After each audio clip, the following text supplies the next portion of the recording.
the civil society organizations and the Nigerians indeed have been so concerned and so worried with the state of corruption in Nigeria and the way and manner in which enablers facilitate corruption and corrupt people in Nigeria into various positions.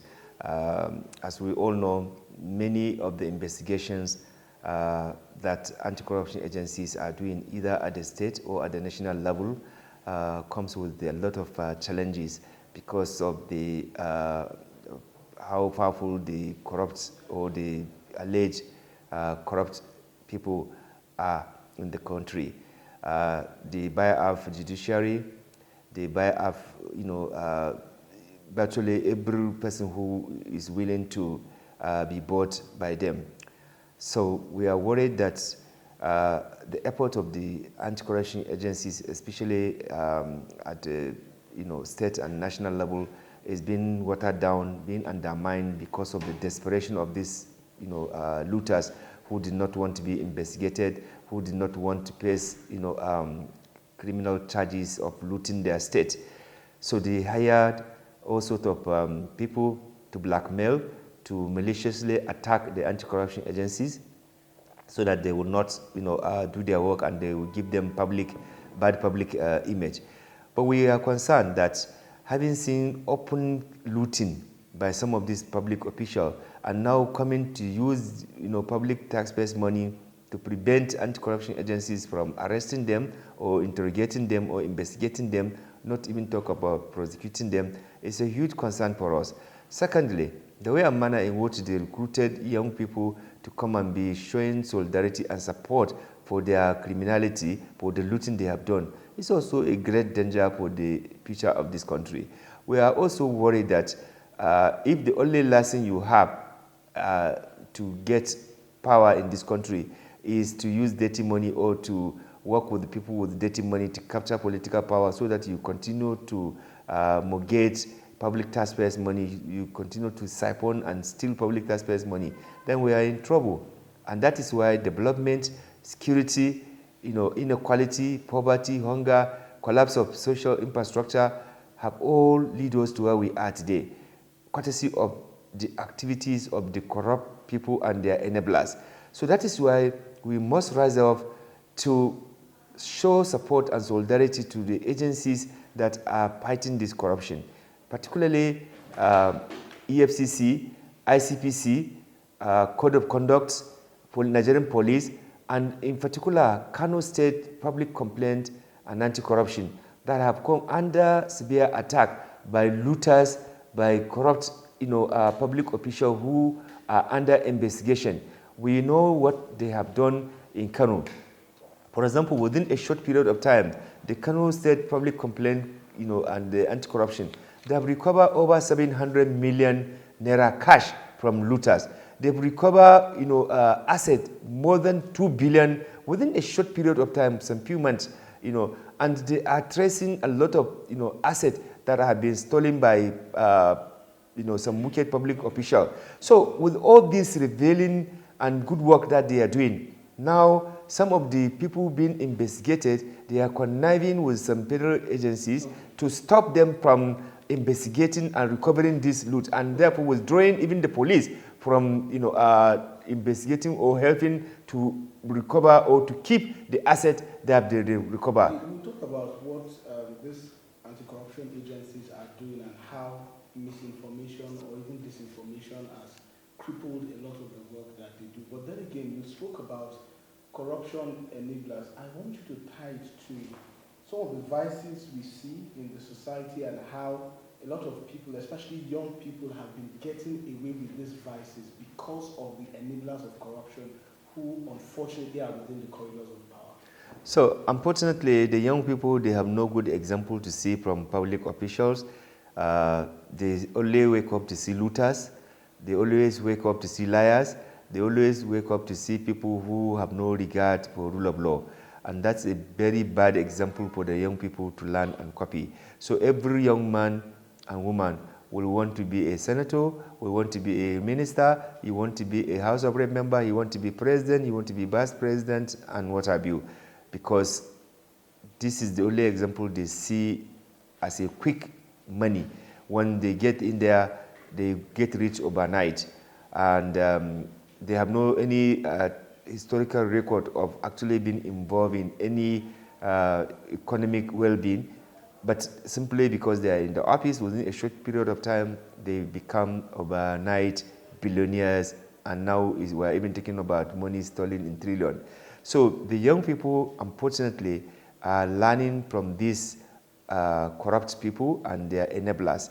Now we have seen how so many professionals have also, abandoned their professional ethics and supporting these corrupt people by first serving as their guarantor, as their custodian, and they use all sorts of manners of people, whether real estate, whether the bankers, whether the lawyers, to cover up. And the enablers had found another way of ensuring that they support emergence of some judges in the court.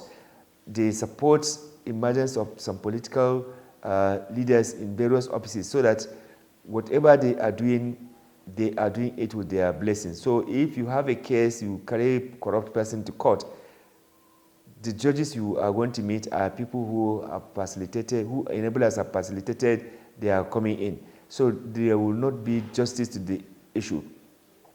And we have seen also how some unpatriotic people are also coming out to show support and solidarity for the people that are being invited for investigation by the Anti-Corruption Agency. So it's a real danger that you are preventing a government agencies from carrying out its lawful work simply because you are giving peanut to support a corrupt person that is contributing to destroying the country and destroying you as even a person.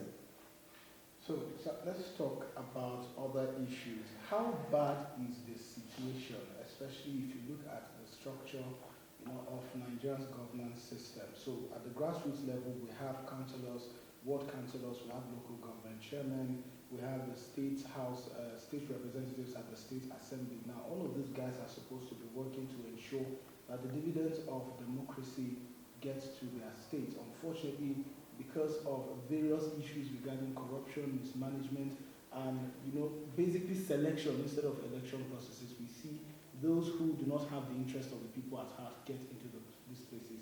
How do the anti-corruption agencies want to go about this fight that is looking as if it has eaten so deep into the society and even into governance that it looks like the government may be fighting with itself if it wants to tackle corruption? The reality is that corruption has already damaged our country and our people. The incredible damage that corruption has done is something we cannot just close our eyes to. Because as a result of corruption, Nigerians are not safe, they are not protected security-wise. Because of corruption, Nigerians cannot even afford daily meals. Because of corruption, Nigerians cannot even pay school fees of their children. Because of corruption, Nigerians cannot access healthcare system in the country. Because of corruption, Nigerians cannot even travel from one location to another. So you don't need to be told the kind of damage corruption has done. Not talk about our corporate image. When you travel out of this country, you are just a symbol of corruption. So this is disheartening, and the people that are doing it are largely the public officials and their enablers. So we have to rise up to challenge and prevent this. And that is why if there is a government agencies working to prevent and stop this or minimize it, we must show our solidarity, we must show our support so that they can help to curtail, control, minimize, prevent, and prosecute those who are involved in this. If you keep quiet, the impunity will continue and you will not even have a country to govern. All right, so now let's talk about some of these recommendations that were made during the press conferences. I want you to run through some of them. So we have a number of recommendations that we have put in place, which we believe can help really deal with the issue of fighting corruption. First and foremost, we want to community leaders, religious leaders, opinion leaders to show support to fight against corruption, not to do solidarity with the people who have looted their either local government or their state or even the at the national level. And they must help to promote ethical governance. So if you are a leader in a religious worship place, you must not be promoting a corrupt person there. Some of the religious leaders, they get money and give corrupt people chieftaincy title. The same thing with the community leaders. So you cannot be rewarding criminality using your religious or community leadership or even political leadership. I mean, we also saw situations in the northwest Zamfara precisely where bandits got chieftaincy titles. Yeah, so it's all part of what I am talking about now. So you must discourage that. And again, we must ensure that the anti-corruption agencies have adequate resources to carry out their work. If National Assembly is not giving them the necessary resources to carry out investigation, to carry out prosecution, and to carry out programs that can help to prevent corruption and indoctrination of young people into corrupt practices, then definitely they are not helping to minimize the corruption in Nigeria. So poor budgetary allocation has to change. Again, it is important that the government, the ruling party, and other political parties, take necessary action to denounce supporting,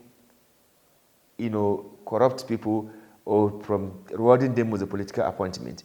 People are being investigated for looting their state, yet government has given them political appointment, either at the party level or at the ministerial level or at other appointment. And this is damaging the integrity of even government itself, because Nigerians are losing hope of government that, look, these are looters and you are rewarding them with the political appointment. So that has to stop. We also want to ensure that government take necessary steps to ensure that the fight against corruption is not also undermined by either refusing to give the necessary support some government agencies. For example, the case in Kano where Kano State Public Complaint and Anti-Corruption Commission is investigating and recovering a lot of funds from the looters, and yet the Nigerian police will be taken out of the commission, who are helping to save, preserve those assets that have been recovered, and who are also helping to ensure that the investigation go on. Now you withdraw them. That does not show support to the fight against corruption, especially at subnational level. So it is important that we get also civil society to continue, civil society and media to continue to monitor and track all these public officials who have been engaging in outright looting and stealing. And again, we also recommend that we have various laws, from the public procurement law to ensuring that due process is complied. This must be respected and complied with. We have freedom of information; it is completely disregarded. We have quite a number of legal framework that's supposed to be promoting transparency and accountability.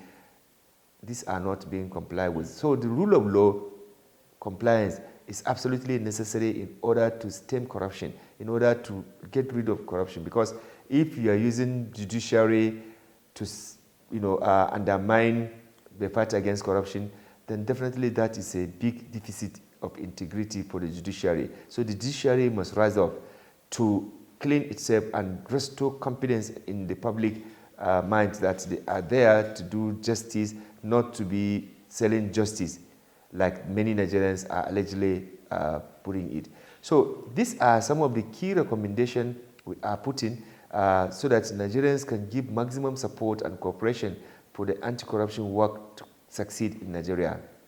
All right. So this is supposed to be the end of the conversation, but then again, quite a number of us are aware of the travails of Muhuyi Nigerian and PCACC, and also a number of other anti-corruption activities, stolen trials and the likes of that. However, what's your message to young Nigerians who at this stage are sort of in the mix, in the sense that corruption is fighting the government and corruption is fighting back, and it is seeming like it is the right thing that is happening. Unfortunately, these persons are going to someday in the future, maybe in the next 2, 3, 5 years, find themselves, participating actively in politics. Some of them might already be imbibing these mentalities that this is the right and proper way to do things. I mean, some of them have already been recruited as thugs. Unfortunately, some of them are started engaging in cyber criminal activities and a host of other nefarious activities. What is your advice to these individuals particularly? My advice to young people who are unfortunately misled to be supporting corrupt practices or corrupt leaders is to stay away from that, because their future is being mortgaged, their future is being destroyed already by the corrupt leaders, because the corrupt leaders have successfully helped to deny them access to quality education. They have denied them access to quality healthcare system. They have denied them to have freedom to move freely without afraid of being kidnapped or attacked. So there are a lot of things that the young people can gain by shunning corruption and corrupt people. They should not support them because they have done a lot of damage to their well-being. A lot of young people are being recruited for Yahoo, for cyber crime, for ritual killings and what have you. This should not be what the young people should be doing. Young people should use their energy productively to contribute to socio-economic development in this country. A lot of young people are talented but are misled to get into all this support to corruption or corrupt practices or criminality. We need to salvage the young people because they're the future of tomorrow. And if the current leaders, who many of them have expired, are not preparing positive ground for the younger generation to emerge and have a decent life and decency in governance, leadership, then we are really in big trouble. So I want to appeal to Nigerian young people not to see corrupt people as a mirror or as a good example to follow. They should actually fight them because they are mortgaging their future. So I want to appeal to the young people to focus more on what is called human capital development, so that tomorrow they can be resourceful, they can be useful to themselves, to their family, to their community, to the nation, and to the world at large. But if you engage in Yahoo and drug and kidnapping and trafficking, you are already a wasted person. So let the Nigerian young people not be influenced by the affluence of these criminals, political elite who have no intention to better their life, but use them to be supporting their criminality of looting and stealing.